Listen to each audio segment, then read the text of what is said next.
ایک نوجوان نے اپنا ہاتھ اس کے کندھوں کے درمیان رکھ کر اسے دھکا دیا تو وہ گھٹنوں کے بل گر پڑی اور اس کا گھڑا ٹوٹ گیا۔ وہ اٹھی اور جوان کی طرف مڑ کر بولی، بسم اللہ الرحمن الرحیم۔ آج کی حدیث مبارک، کمزوروں کو ستانے کا وبال۔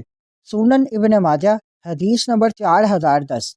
حضرت جابر بن عبداللہ رضی اللہ تعالیٰ عنہما نے بیان کیا، جب مہاجرین حبشہ رسول اللہ صلی اللہ علیہ وآلہ وسلم کی خدمت میں واپس آئے تو آپ صلی اللہ علیہ وآلہ وسلم نے فرمایا، کیا تم مجھے سرزمین حبشہ کے تعجب خیز واقعات نہیں سناؤ گے؟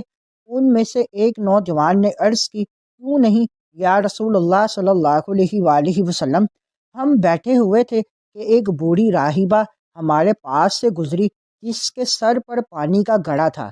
ایک نوجوان نے اپنا ہاتھ اس کے کندھوں کے درمیان رکھ کر اسے دھکا دیا تو وہ گھٹنوں کے بل گر پڑی اور اس کا گھڑا ٹوٹ گیا۔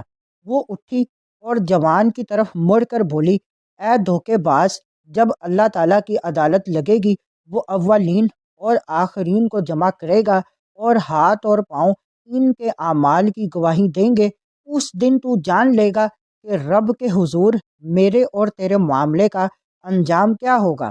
یہ واقعہ سن کر رسول اللہ صلی اللہ علیہ وآلہ وسلم نے فرمایا، یعنی بوڑھیا نے سچ کہا، اس نے سچ کہا، اللہ تعالیٰ اس قوم کو پاک نہیں کرے گا جس میں طاقتور سے کمزور کا بدلہ یا حق نہ لیا جائے۔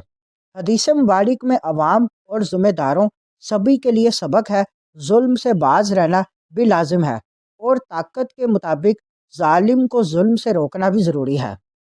اس حدیث مبارک کو مزید آگے دوستوں تک پہنچائیں۔